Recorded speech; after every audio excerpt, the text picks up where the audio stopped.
You know that feeling, right? That flash of frustration, that surge of anger where you just say or do something you instantly regret. Yeah, we all do. It's a totally universal struggle. But what if I told you that a simple, ancient story holds the key to finally getting a handle on it? Well, today we're going to dive into the parable of the angry king. And hey, this isn't a new problem. I mean, we're talking over 2,000 years ago. The philosopher Aristotle absolutely nailed the real challenge here. He said anyone can get angry. That's the easy part. But to be angry at the right time, for the right reason, and in the right amount, that is a true skill. It's really the difference between being a slave to your emotions and being the master of your own mind.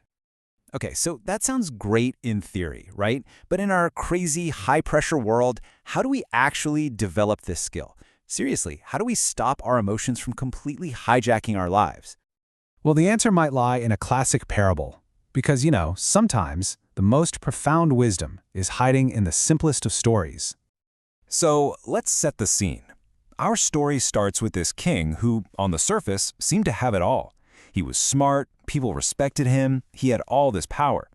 But underneath all that, he was wrestling with one single, really destructive flaw. And what was that flaw? Oh, it was his temper. A ferocious one. It could just erupt, totally without warning. And not over some huge crisis either. We're talking the smallest little things. And it would lead to these harsh punishments and terrible decisions, all fueled by pure, unfiltered rage. So, one evening, the trigger finally arrived. And no, it wasn't some invading army or a big political scandal. It was something so small it was almost funny.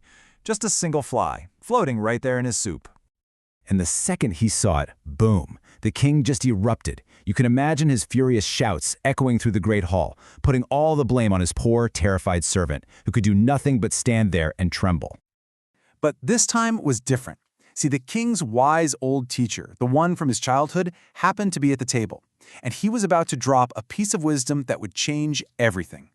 The teacher, just calmly, looks at him and says, "Your Majesty, the fly didn't destroy your piece, your reaction did." And wow, that is the absolute heart of the lesson right there.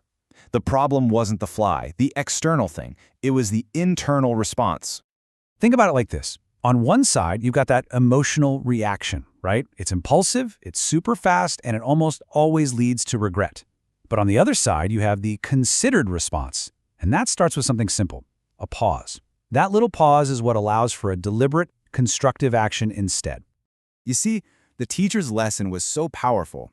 Ruling a whole kingdom means absolutely nothing if you can't even rule your own mind. Real strength, true strength, that's self-control. Okay, so that's a great story.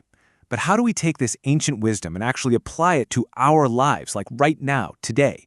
How do we put this into practice? All right, step one is understanding our emotional triggers. Just think of them as your own personal flies in the soup, They're those really specific events or words or even memories that just set you off. And here's the thing, they are different for everybody. For you, maybe it's getting criticism at work. For someone else, it's just getting stuck in traffic. It could be a bad memory that pops up, or that feeling of being ignored or disrespected. The key is recognizing your personal triggers. That is the absolute first step to getting a handle on them. So here's a super simple 3-step framework you can use. First, identify the trigger. Know what it is. Second, observe the emotion. Just watch it rise up inside you. But, and this is key, without judging it or immediately acting on it. And then third, consciously choose your response. Look, this isn't some magic fix, okay? Patience is a habit. It's like building muscle at the gym. It takes practice. Controlling your emotions requires practice too. Every single time you pause, you're doing another rep, strengthening that muscle of self-control. And ultimately, this whole path leads to a really profound sense of inner peace. It all comes down to that tiny but incredibly powerful moment, that little space between the trigger and your reaction, the pause. And the rewards for building this skill, they're huge. I mean, when you're not being hijacked by your emotions, your thinking gets clearer.